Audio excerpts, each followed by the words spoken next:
Avec l'équipe, nous formons une petite communauté.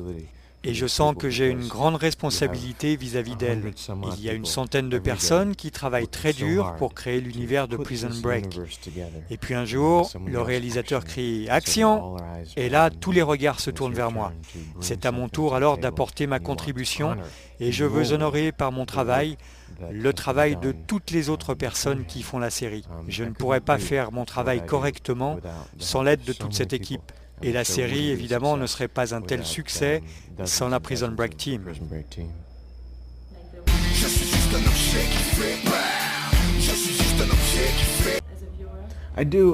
Oui et non. Je suis surpris comme le public, c'est sûr.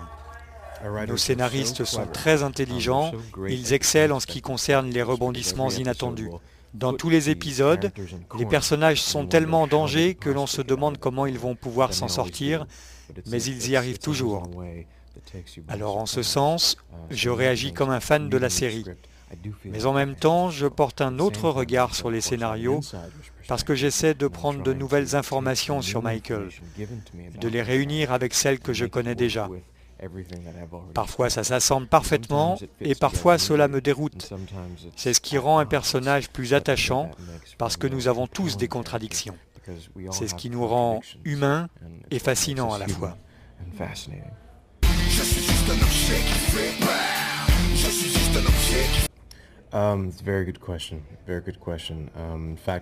Ah, ça c'est une bonne question.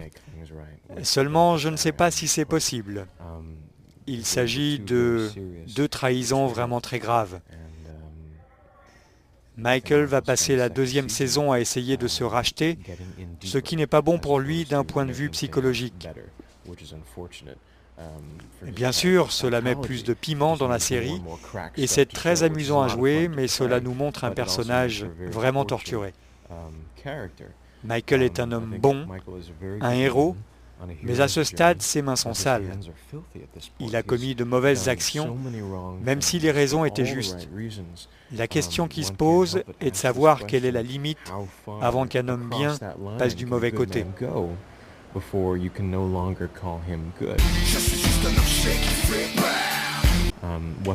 Il y a une scène dans la saison 2 dans laquelle Michael va dans une église pour se confesser.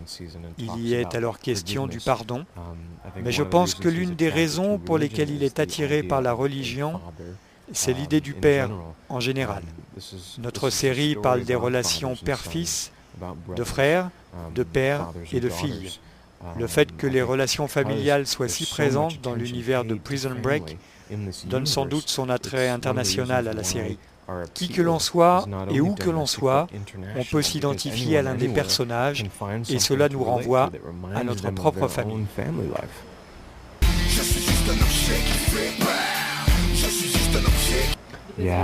Oui, je ne voulais pas la tourner. Dominique est comme un frère pour moi maintenant.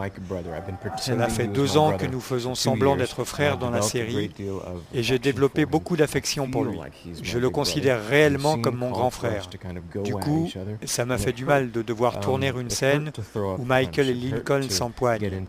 Mais c'est dans la nature des frères de se battre de temps en temps, non? Et puis, avec toute la pression qu'ils ont dû supporter, c'était normal que ça finisse par arriver. C'était juste une question de temps en fait.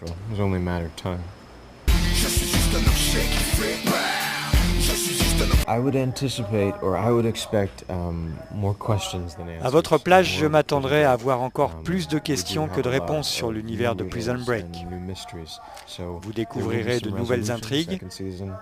Il faudra dire au revoir à certains personnages que vous aimiez et accueillir de nouveaux personnages vraiment très inquiétants.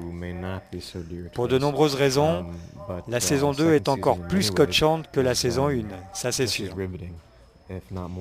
Alors un conseil, regardez-la sur M6 les gars. Absolutely. Watch it on M6.